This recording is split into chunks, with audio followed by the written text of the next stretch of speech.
प्यारे छात्र और छात्रा सबको सादर प्रणाम। मैं तुम्हारे पाशा गुरुजी हिंदी पंडित के रेड्डी हाई स्कूल तिलकापल्ली। 8वीं कक्षा 8वीं कक्षा के द्वितीय भाषा हिंदी पुस्तकें ओपन कीजिए। पृष्ठ संख्या 39।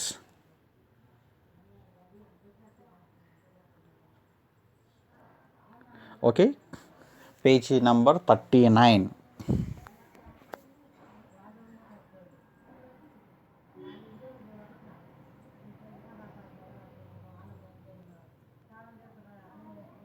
जल्दी से जल्दी पुस्तकें ओपन कीजिए। 39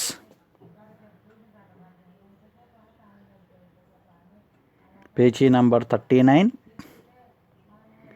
पाठ को पढ़ा रहा हूँ, जल्दी से जल्दी द्वितीय भाषा हिंदी पुस्तकें खोलें और हाथों में पेंसिल रखिए।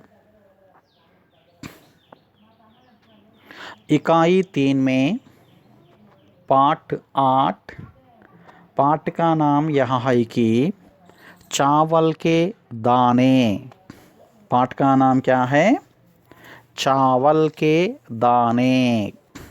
चावल का मानी मातृभाषा तेलुगु में कहेंगे कि बियमु।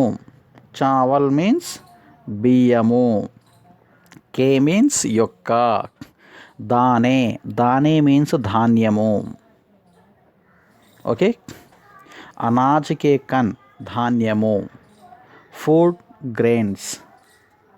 तो देखिएगा, चावल के दाने का मानी मातृभाषा तेलुगु में कहेंगे कि బియ్యము యొక్క ధాన్యము। బియ్యము యొక్క ధాన్యము। यह पाठ एक कहानी है। ఈ పాఠము ఒక స్టోరీ। స్టోరీతో, కథతో కూడుకున్న పాఠము। చావల్ కే దానే, బియ్యపు గింజలు లేదా బియ్యము యొక్క ధాన్యము। ओके, यह एक कहानी पाठ है। पाठ का नाम क्या है? चावल के दाने। चावल के दाने का मानी मातृभाषा तेलुगु में क्या कहेंगे? బియ్యపు గింజలు లేదా బియ్యము యొక్క ధాన్యము। అక్కడ రాసుకోండి, బియ్యం యొక్క ధాన్యము। ओके, कहानी को पढ़ लेने से पहले तुम्हारे पाठ्य पुस्तक पेज नंबर 39 में एक चित्र दिखाई दे रहा है। 1 मिनट सब उस चित्र को ऑब्जर्वेशन कीजिए। देखें उस चित्र को। उस चित्र में क्या क्या दिखाई दे रहा है कि देख लीजिए।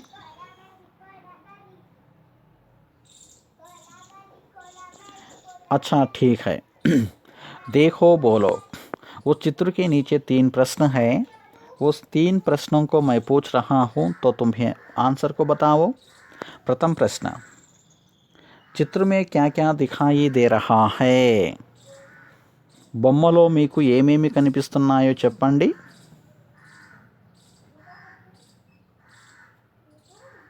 यस, उस चित्र में 2 बैल और किसान के सर पर घास और तरह तरह के पेड़, बैलगाड़ी, घर, पहाड़, सड़क, छोटे छोटे पौधे आदि दिखाई दे रहे हैं। ओके, और दूसरा प्रश्न यह है कि कौन क्या कर रहा है? ఎవరు ఏమి చేయుచున్నారు?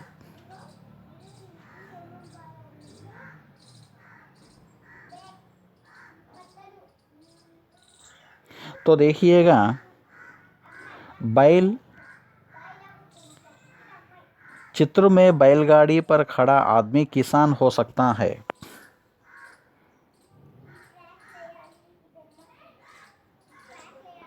ओके, तो देखिएगा, खेती का काम करने के लिए बैलगाड़ी को लेकर वहाँ जा रहा है।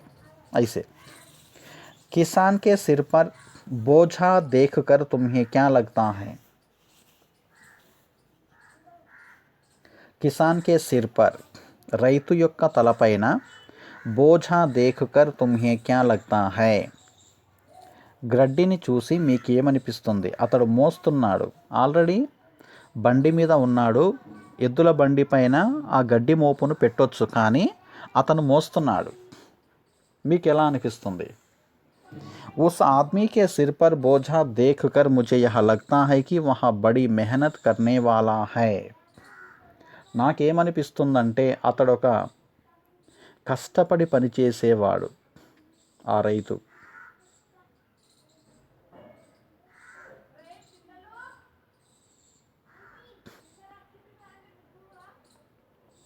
ఎద్దుల బండి రైతును మోస్తుంది, ఆ ఎద్దులకు కావలసినటువంటి గడ్డిని అతను మోస్తున్నాడు.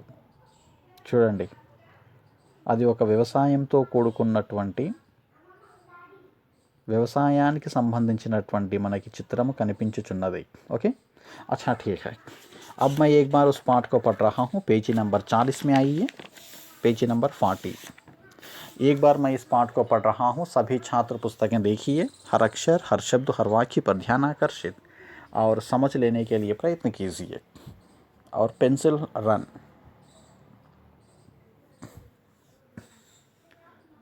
तेनालीराम तेनाली के रहने वाले थे. वे बहुत चतुर और ज्ञानी व्यक्ति थे. यह घटना उन दिनों की है जब उनकी मुलाकात राजा श्री कृष्ण देवराय से नहीं हुई थी. एक दिन वे राजा कृष्णदेवराय से मिलने उनकी राजधानी हम्पी पहुँचे.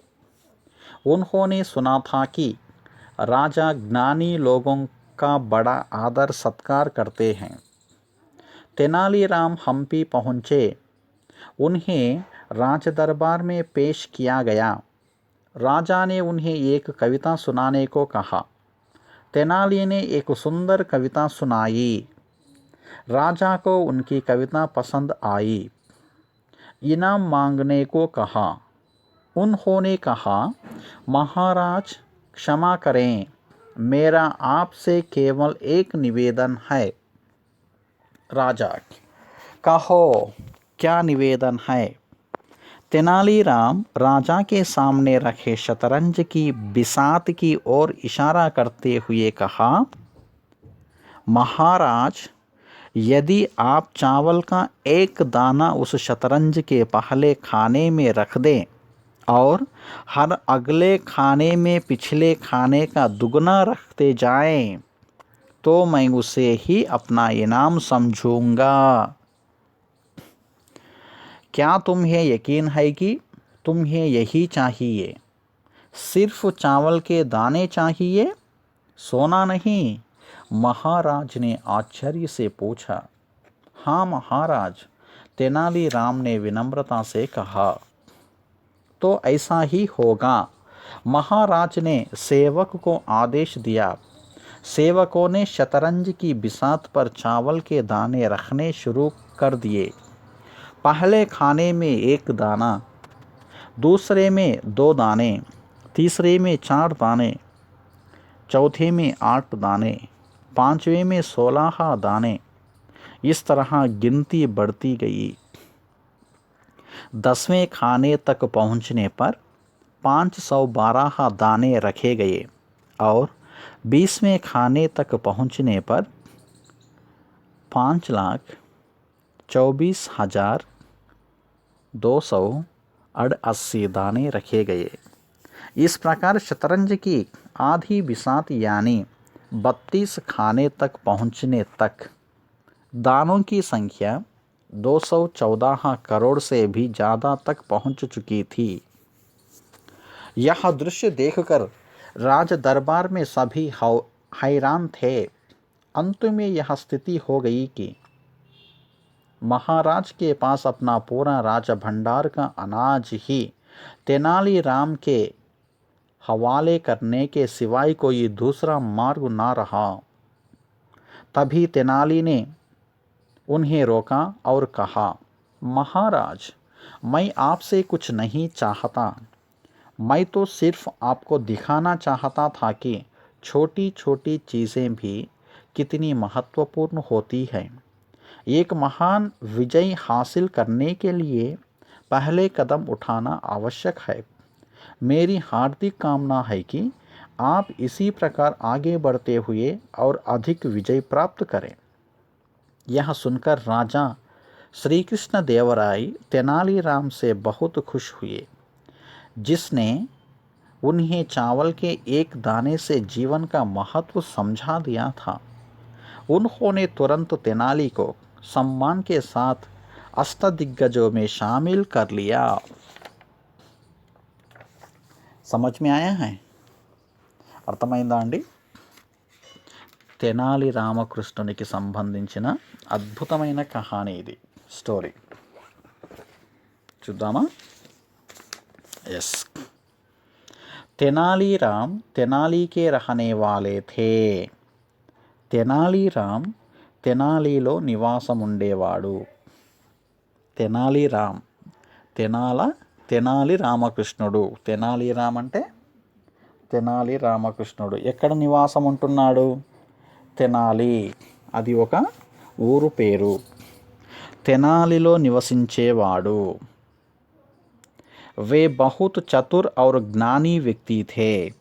ఆయన చాలా తెలివి గలవాడు మరియు గొప్ప జ్ఞానవంతుడు. వే బహుత్ చతుర్, ఆయన చాలా తెలివి గలవాడు. చతుర్ అంటే తెలివైన. చతుర్కామాని తెలివి గలవాడు. ఔర్ జ్ఞానీ వ్యక్తి థే. జ్ఞానీ మీన్స్ జ్ఞానవంతుడు.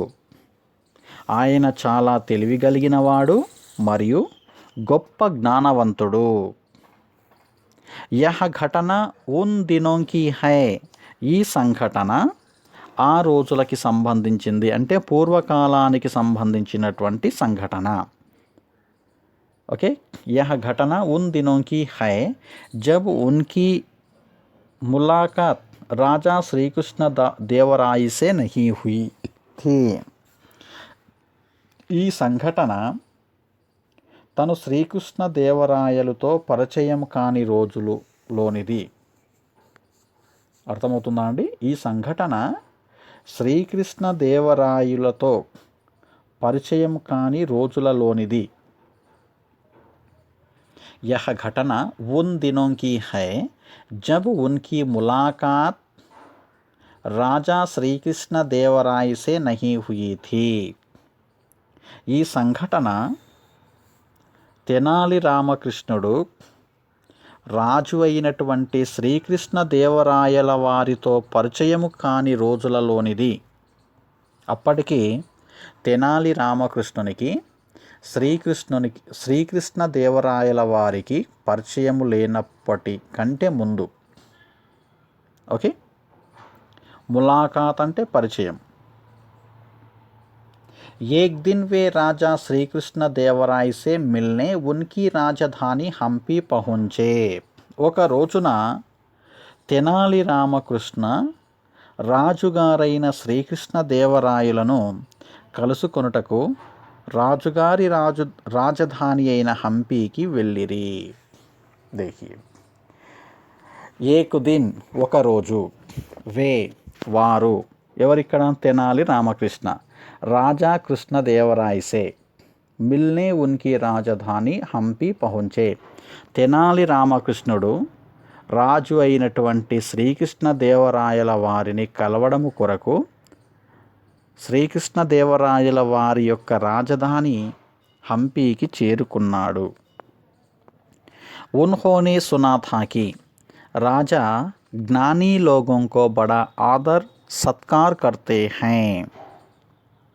ఆయన రాజుగారు జ్ఞానవంతులను బాగా ఆదరిస్తారని సత్కరిస్తారని విని ఉండెను. మళ్ళొకసారి వినండి. ఉన్హోనే సునా థాకి. తెనాలి రామకృష్ణుడు విన్నాడు. ఏమని అంటే, రాజు జ్ఞానీ లోగోంక, జ్ఞాని అంటే జ్ఞానవంతమైనటువంటి వారిని గొప్పగా గౌరవించి సన్మానము చేస్తాడని.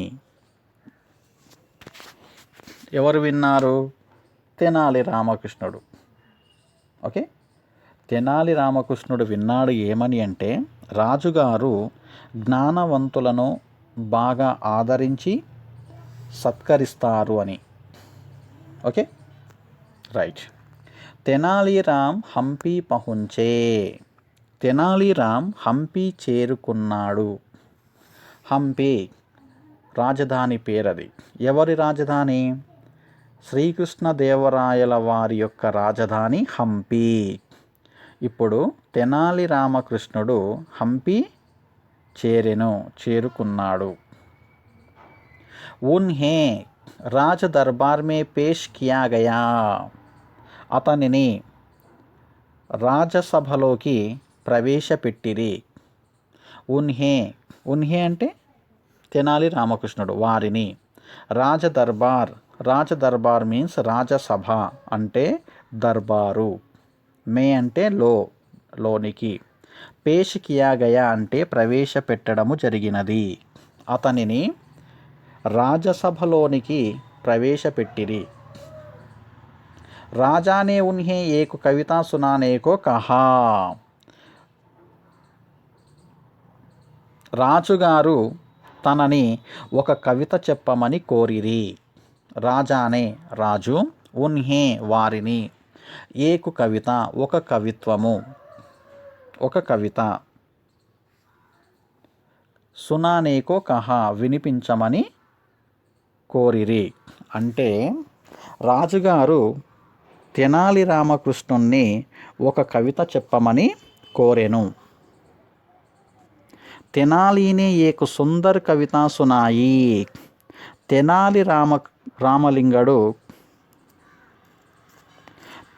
రామలింగడు ఒక అందమైన కవిత వినిపించెను.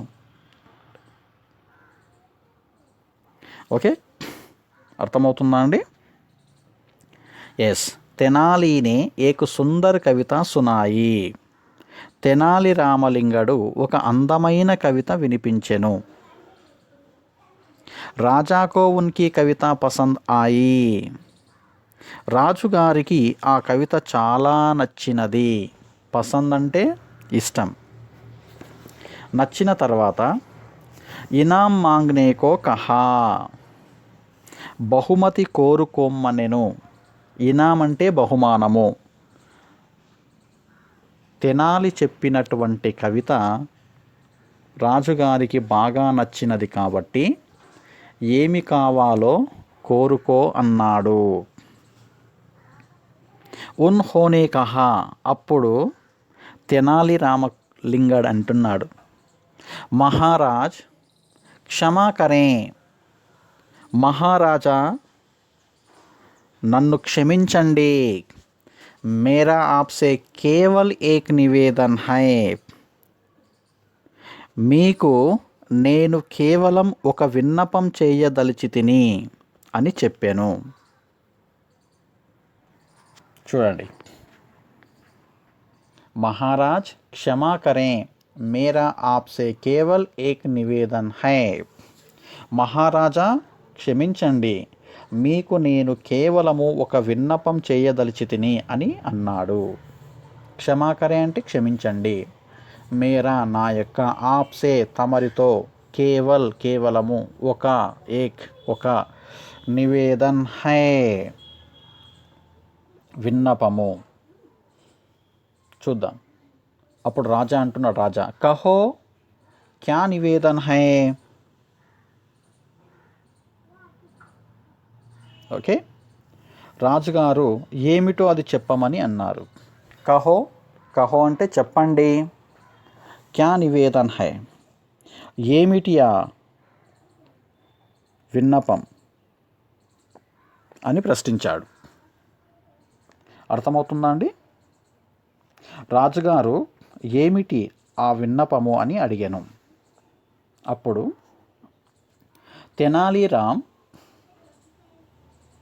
తెనాలి రామకృష్ణుడు राजा के सामने रखे शतरंज की बिसात की ओर इशारा करते हुए कहा।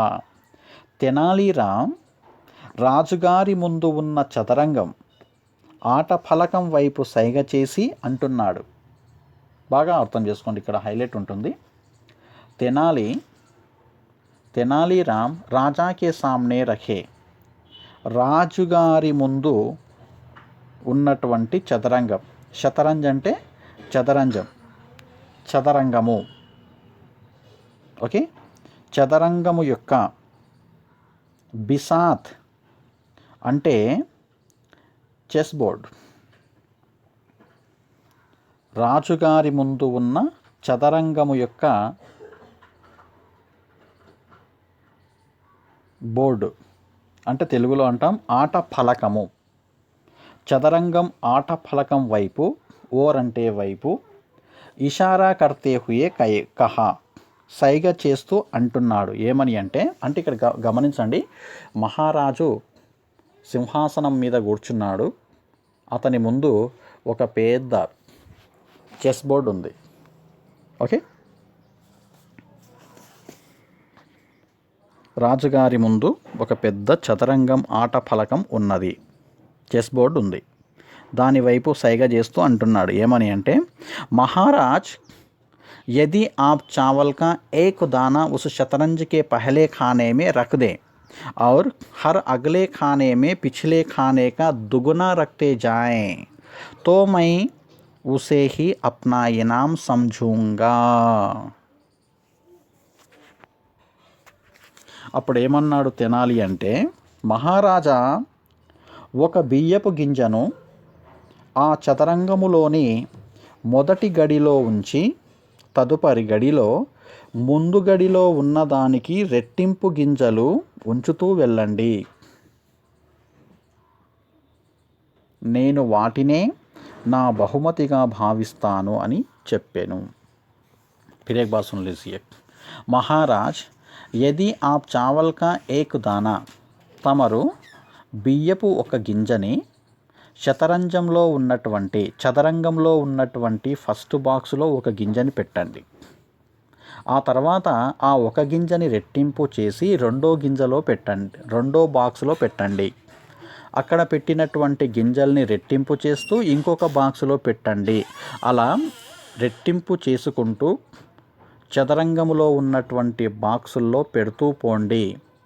ఆ గింజల్నే నా బహుమానంగా తీసుకుంటాను అన్నాడు. అర్థమైందా అండి? మళ్ళొకసారి వినండి. ఒక బియ్యపు గింజను ఆ చదరంగములోని మొదటి బాక్సులో ఉంచి తదుపరి బాక్సులో ముందు గడిలో ఉన్నదానికి రెట్టింపు గింజలు ఉంచుతూ వెళ్ళండి. నేను వాటిని నా బహుమతిగా భావిస్తాను అని చెప్పాను.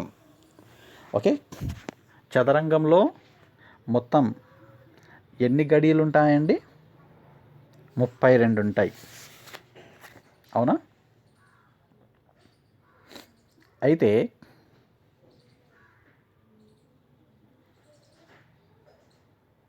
ఎన్ని బాక్సులు ఉంటాయో ఒకసారి మీరు కౌంట్ చేయండి. అయితే ఫస్ట్ బాక్స్లో ఒక గింజని పెట్టండి. ఆ గింజని డబల్ చేసి రెండో బాక్స్లో పెట్టాలి. అంటే 2 గింజలు రెండో బాక్స్. అంటే మూడో బాక్స్కి వచ్చేసరికి ఆ 2 గింజల్ని డబల్ చేసి 4 గింజలు పెట్టాలి. అర్థమైందా? ఫస్ట్ బాక్స్లో ఒక గింజ, సెకండ్ బాక్స్లో 2 గింజలు, మూడో బాక్స్లో 4 గింజలు, ఐదో బాక్స్లో 8 గింజలు. ఇలా గింజల్ని పెట్టండి. ఆ గింజల్ని బహుమానంగా స్వీకరిస్తాను అన్నాడు. అర్థమైందా? ఎస్. బాత్ కి కామ్ కల్ దేఖేంగే. ఒకసారి ఇంతవరకు ఇప్పుడు చెప్పినంత వరకు వినండి, చూడండి పుస్తకం. నేను ఒకసారి చదువుతాను అక్కడి వరకు. तेनालीराम तेनाली के रहने वाले थे. वे बहुत चतुर और ज्ञानी व्यक्ति थे. यह घटना उन दिनों की है जब उनकी मुलाकात राजा श्री कृष्ण देवराय से नहीं हुई थी. एक दिन वे राजा कृष्णदेवराय से मिलने उनकी राजधानी हम्पी पहुँचे। उन्होंने सुना था कि राजा ज्ञानी लोगों का बड़ा आदर सत्कार करते हैं। तेनालीराम हम्पी पहुँचे। उन्हें राज दरबार में पेश किया गया। राजा ने उन्हें एक कविता सुनाने को कहा। तेनाली ने एक सुंदर कविता सुनाई। राजा को उनकी कविता पसंद आई। इनाम मांगने को कहा। उन्होंने कहा, महाराज क्षमा करें, मेरा आपसे केवल एक निवेदन है। राजा, कहो क्या निवेदन है। तेनालीराम राजा के सामने रखे शतरंज की बिसात की ओर इशारा करते हुए कहा, महाराज, यदि आप चावल का एक दाना उस शतरंज के पहले खाने में रख दें और हर अगले खाने में पिछले खाने का दुगना रखते जाएं, तो मैं उसे ही अपना इनाम समझूंगा। అర్థమైందా అండి? ఎస్. తెనాలీరామ్ తెనాలిలో నివసించేవాడు. ఆయన చాలా తెలివిగలవాడు మరియు గొప్ప జ్ఞానవంతుడు. ఈ సంఘటన తను శ్రీకృష్ణ దేవరాయులతో పరిచయం కాని రోజులలోనిది. ఒక రోజున ఆయన రాజుగారైన శ్రీకృష్ణ దేవరాయలను కలుసుకొనుటకు రాజుగారి రాజధాని అయిన హంపీకి వెళ్ళిరి. ఆయన రాజుగారు జ్ఞానవంతులను బాగా ఆదరిస్తారని సత్కరిస్తారని విని ఉండెను. తెనాలీరామ్ హంపి చేరెను. అతనిని రాజసభలోనికి ప్రవేశపెట్టిరి. రాజుగారు తనని ఒక కవిత చెప్పమని కోరిరి. తెనాలి రామలింగడు ఒక అందమైన కవిత వినిపించెను.